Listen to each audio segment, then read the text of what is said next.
Assalamualaikum warahmatullahi wabarakatuh.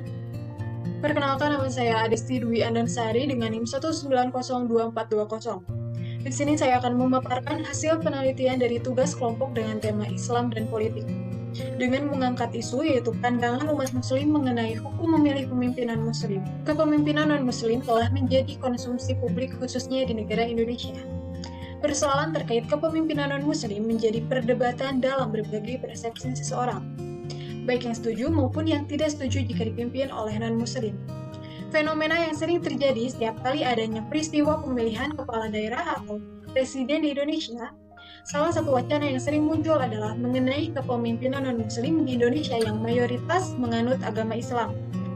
Hukum memilih pemimpin non-muslim sebagaimana telah dijelaskan di dalam Al-Quran dalam surat Al-Maidah surat 5 ayat 51. Sebagaimana yang telah dijelaskan di dalam Al-Quran pada dua surat.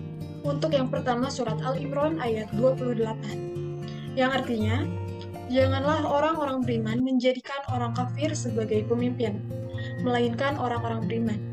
Barang siapa berbuat demikian, niscaya dia tidak akan memperoleh apapun dari Allah Subhanahu wa Ta'ala, kecuali karena siasat menjaga diri dari sesuatu yang kamu takuti dari mereka. Dan Allah memperingati kamu akan diri siksanya dan hanya kepada Allah tempat kembali. Untuk yang kedua, surat Al-Maidah ayat 51, yang artinya, hai orang-orang yang beriman, janganlah kamu mengambil orang-orang Yahudi dan Nasrani menjadi pemimpin-pemimpinmu. Sebagian mereka adalah pemimpin bagi sebagian yang lain. Barang siapa di antara kamu mengambil mereka menjadi pemimpin, maka sesungguhnya orang itu termasuk golongan mereka. Sesungguhnya Allah tidak memberi petunjuk pada orang-orang yang zalim. Selain dua ayat di atas, masih terdapat ayat lainnya yang bernada penolakan pemimpinan muslim, yaitu Al-Maidah ayat 57, Al-Mumtahanah ayat 1, Al-Mujadalah ayat 22, An-Nisa ayat 141 dan 144, Al-Anfal ayat 73, At-Taubah ayat 8 dan 71, Al-Imran ayat 100 dan 118. Ayat-ayat ini yang mendasari beberapa ulama klasik hingga kontemporer melakukan penolakan pemimpinan muslim. Istilah kepemimpinan memiliki berbagai macam sebutan seperti imam, ulil amri, dan khalifah.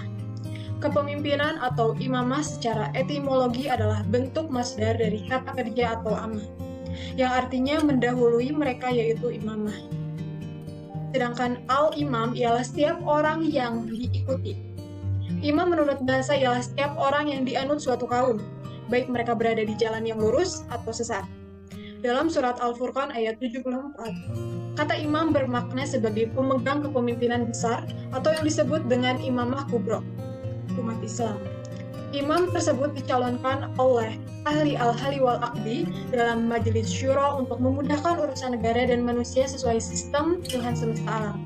Menurut empat aliran yang terdiri dari Nahdlatul Ulama atau NU, Majelis Ulama Indonesia atau MUI, Persatuan Islam atau Persis, dan Muhammadiyah, mengenai persepsi atau pandangan, apakah setuju atau tidak jika dipimpin oleh seorang non-muslim.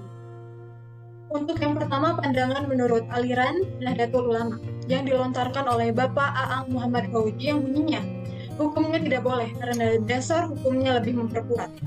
Nahdlatul Ulama secara tegas NKRI harga mati, yang artinya apapun yang terjadi, kita sebagai aliran NU akan mempertahankan dasar hukum ini. Siapapun pemimpinnya, walaupun bukan dari kalangan NU, kita akan tunduk kepada pemimpin yang ada di negara ini. Karena dasar dari ADART NU menyatakan bahwa Pancasila dan NKRI tidak dapat diganggu-gugat. Untuk yang kedua, pandangan menurut aliran Majelis Ulama Indonesia yang dilontarkan oleh Bapak Kiai Haji Kamas Kumara SPDI, yang bunyinya, diusahakan untuk memilih dari golongan kamu sendiri, yaitu yang beragama Islam, seperti yang telah dijelaskan di dalam surat Al-Maidah ayat 51.